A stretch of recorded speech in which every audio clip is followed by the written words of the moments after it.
কি তৈরি করব একটা দুর্দান্ত অন্যরকম রেসিপি। আজকে ডিম আর মুসুর ডাল দিয়ে একটা রেসিপি করব। তো কি কি উপকরণ লাগছে, আমি টমেটো, দুটো পেঁয়াজ, আদা রসুনকে পুড়িয়ে নিলাম।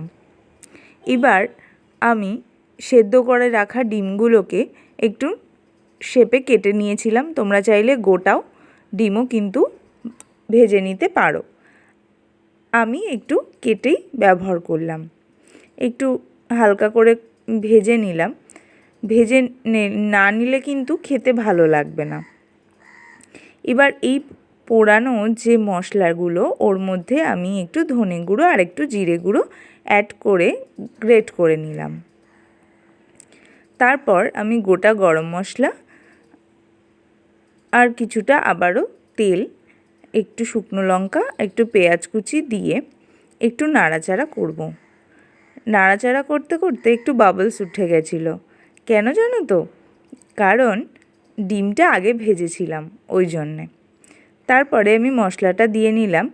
এবার মশলাটা দিয়ে বেশ খানিকক্ষণ, নুন হলুদও দিয়ে নিলাম, বেশ খানিকক্ষণ ধরে লো ফ্লেমে করবে, যাতে মশলাটা লেগে না যায়।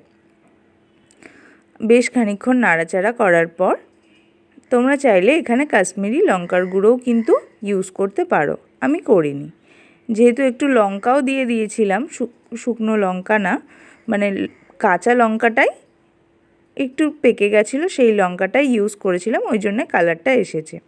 তো আগে থেকেই আমি ডালটাকে একটু ধুয়ে রেখে দিয়েছিলাম, মুসুর ডাল। তোমরা চাইলে এটা যে কোনো ডাল দিয়েই করতে পারো, খেতে কিন্তু দুর্দান্তই হবে। আমি মুসুর ডালটা যেহেতু স্বাদ বেশি, তাই আমি মুসুর ডালটাই ইউজ করলাম। তো দেখতেই পেলে আমি খানিকক্ষণ ধরে কষিয়ে নিলাম। কষিয়ে তারপরে পরিমাণ মতন একটু জল দিয়ে নিলাম, দিয়ে ঢাকা চাপা দিয়ে রেখে দিয়েছিলাম। দেখো ডালটা গলে গেলে এইবার আমি ডিমগুলোকে দিয়ে নিয়েছি। দিয়ে আবারও একটুখানি ঢাকা চাপা দিয়ে রেখে বা নাড়াচাড়া করে নুন মিষ্টি পরিমাণ মতো দিয়ে তারপর আমি এর মধ্যে একটা মশলা তৈরি করে নিচ্ছি, মানে এর মধ্যে দেব। তো এর মধ্যে কি কি দিয়েছি, হিং আর জিরে আর শুকনো লঙ্কা একটু তেলের মধ্যে দিয়ে ওইটাকে আমি তেলটাকে একটু এর উপরে ছড়িয়ে নেব, যাতে ফ্লেভারটা একটু চেঞ্জ হয়ে যায়।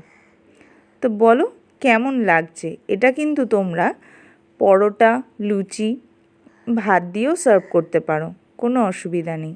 কেমন লাগলো জানিও।